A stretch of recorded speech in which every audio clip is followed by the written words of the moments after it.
तो अब बारी आती है माइक्रोमीटर स्क्रू गेज में कैलकुलेशन करने की। तो मैंने यहाँ पर एक स्फेयर फंसाया हुआ है, दिस इज़ अ स्फेयर, गोल है बेटा। मुझे मालूम करना है इसका डायामीटर। क्या मालूम करना है? जैसे मुझे इसका डायामीटर मिलेगा ऑटोमेटिकली इसका रेडियस भी मिल जाएगा बेटा, क्योंकि डायामीटर बेटा क्या होता है, रेडियस क्या होता है, डायामीटर का आधा होता है, यही होता है ना बेटा। तो मुझे इसका कैलकुलेट करना है डायामीटर, कि ये जो हमारे पास स्फेयर है ये कितने डायामीटर का है, ये चेक करना है बेटा।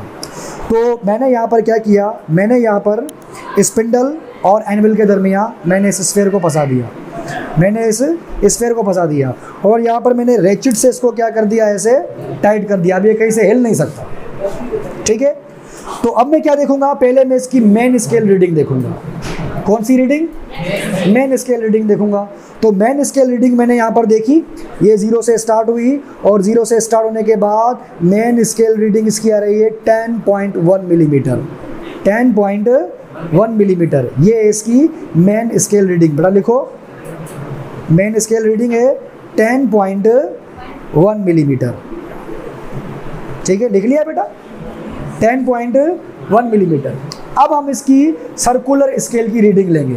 तो आपको याद होगा जब हम वर्नियर कैलिपर में वर्नियर स्केल की रीडिंग लेते थे तो हम क्या करते थे बेटा, हम वर्नियर स्केल का वो एक डिवीजन ढूंढते थे जो कोइंसाइड करता था किसके साथ बेटा, किसके साथ, मेन स्केल की किसी भी एक डिवीजन के साथ। तो यहाँ पर भी हम कुछ ऐसा ही करेंगे। तो हम यहाँ पर देखेंगे, यहाँ मेन स्केल से एक लाइन जा रही है बेटा, तो वो लाइन इस जो सर्कुलर स्केल है उसके किसी भी एक डिवीजन से अगर कोइंसाइड कर जाएगी बेटा, तो वही रीडिंग होगी बेटा किसकी, सर्कुलर स्केल की। तो यहाँ पर जो कोइंसाइडेशन है वो है 0.5, आई थिंक 0.6, यस। तो यहाँ पर जो सर्कुलर स्केल रीडिंग है वो कितनी है, 0.6। तो अब आप क्या करोगे, वो जो सर्कुलर स्केल की रीडिंग निकली है 0.6, उसको मल्टीप्लाई कर दोगे स्क्रू गेज के लीस्ट काउंट के साथ। तो स्क्रू गेज का लीस्ट काउंट कितना था, 0.01 मिलीमीटर। तो आप जो सर्कुलर स्केल की रीडिंग है उसको मल्टीप्लाई कर दो किसके साथ बेटा, लीस्ट काउंट के साथ। तो कितना आंसर बनता है, 0.06। अब ये जो आपके पास 0.06 आंसर बना है ना बेटा, ये आप ऐड कर दोगे किसके अंदर बेटा, मेन स्केल की रीडिंग में। किसमें?